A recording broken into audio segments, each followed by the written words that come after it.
ChatGPT နဲ့ social media graphic design တပုတ်နမူနာ sample လေးဆွဲပြပေးသွားမှာဖြစ်ပါတယ်။အယူဆုံးအနေနဲ့ ChatGPT ထဲကိုသွားလိုက်ပါနော်။ပြီးရင်အဲ့ဒီ search bar ထဲမှာကိုက graphic ဆွဲမှာဖြစ်တဲ့အတွက်ကြောင့်မလို့ create a social media graphic ဆိုပြီးရေးရပါမယ်။ for Facebook ပေါ့ Facebook အတွက်ရေးရပါမယ်။ပြီးရင် our Facebook page ပေါ့ our Facebook page is နာမည်ကိုယ့်ရဲ့ Facebook page နာမည်ရေးပေးရမယ်နော်။ one click HT2 ဆိုပြီးရေးလိုက်မယ်။ပြီးရင်ကိုယ့်ရဲ့ဒါ graphic ကိုကိုယ့်ရဲ့ logo ပေါ့ graphic မှာကိုယ့်ရဲ့ logo ကိုထည့်မယ်။ please put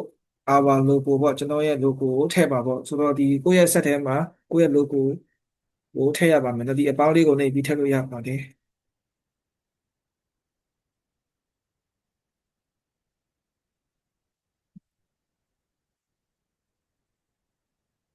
Okay ကိုယ့်ရဲ့ logo ကိုထည့်လိုက်ပါမယ်ဆိုတော့ဒီ ChatGPT ထဲကိုဒါကိုယ့်ရဲ့ logo ရောက်ရှိသွားပါပြီပြီးရင်ကိုယ့်ရဲ့ဒါခေါင်းစဉ် the topic of the graphic ပေါ့ is English free online classes ပေါ့ English free online class ပေါ့ the level is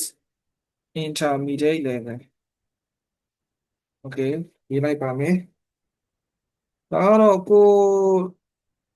ဒါသင်မဲ့ graphic ခေါင်းစဉ်စိတ်တိုင်းကိုရေးလို့ရတယ်နော်ကိုစိတ်ကူးပို့ပထားတဲ့အတိုင်းရေးလို့ရတယ်တယောက်နဲ့တယောက်တော့မတူနိုင်ပါဘူးနော်ဆိုတော့ဒီသင်တန်း class ဖြစ်တဲ့အတွက်ကြောင့်မလို့သင်တန်းနဲ့ပတ်သက်တဲ့အချိန်ဇယားတွေထည့်မယ်ဆရာဆရာမတွေထည့်မယ်လိုအပ်တဲ့ information တွေထည့်ရပါမယ် the class date is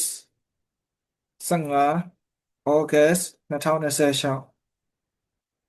ဒါ class start date ပေါ့စမယ့်ရက်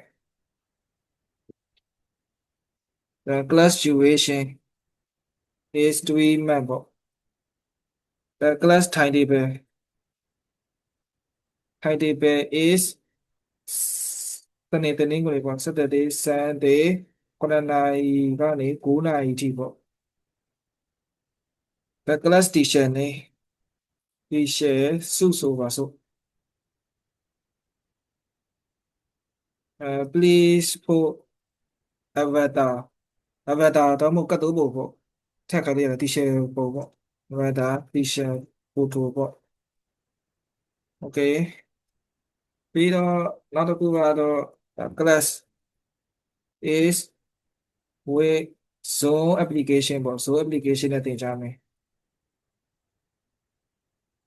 this class is free ပေါ့ဒါပညာဒါနအတန်းပေါ့ပြီးရင်ဒီ class ကတော့ဒါတက်ရောက်ဖို့ဆိုရင်အနည်းဆုံး pre-intermediate ရှိဖို့လိုအပ်မယ်the students must be at least pre-intermediate level ပေါ့ပြီးတော့ need to take level test ဖြေရမယ်ဆိုတာရေးရပါမယ်ဒါကတော့ကိုဖန်တီးမဲ့ graphic အရှင်းတော့အစင်းတိုင်းမဟုတ်လေရတယ်နော်ကိုအစင်းပြေလို့ထည့်လို့ရပါတယ်သူကတော့အစင်းပြေလို့ပြန်ပြီးတော့စီပေးသွားမှာဖြစ်ပါတယ်โอเคဆိုတော့နောက်တစ်ခုကတော့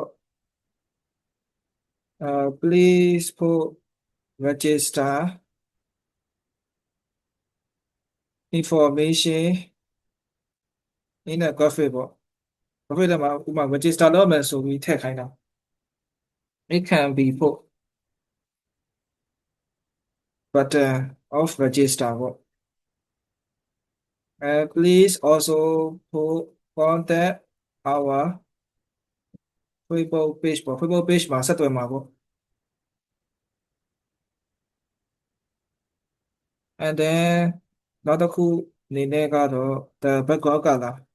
the graphic ရဲ့ background color must be the logo color ပေါ့ logo color နဲ့အတူတူဖြစ်ရမယ်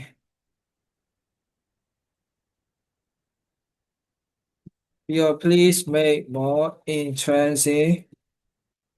and attractive ပေါ့ it is for youth ပေါ့လူငယ်တွေအတွက်ပေါ့ it is for you who want to upgrade English language level ပေါ့ level တိုးတက်ရှိတဲ့သူတွေအတွက်လုပ်ပေးရမယ်ဖွင့်လှစ်တဲ့ကြားနဲ့တင်တန်းဖြစ်ပါတယ်ပေါ့ပြီးတော့နောက်တစ်ခုကတော့ကိုယ်စိတ်ကူးရထက်တက်ရှိထက်တက်လို့ရတယ်နော် register vision deadline registration deadline is 73 August 2026ပေါ့ဒီမျိုးထက်တက်လို့ရတယ်ကိုယ်စိတ်ကူးရှိရာပေါ်ပေါ်ထားတဲ့အတိုင်းကိုထက်တက်လို့ရတယ်နော်ပြီးရင်ဒီ sample ပုံနှိပ်လို့ရရင်သူက graphic တစ်ပုံဆွဲပေးပါလိမ့်မယ်โอเค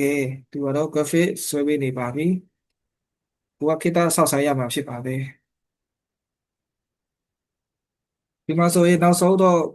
social media graphic design ထွက်သွားပါပြီเนาะကိုက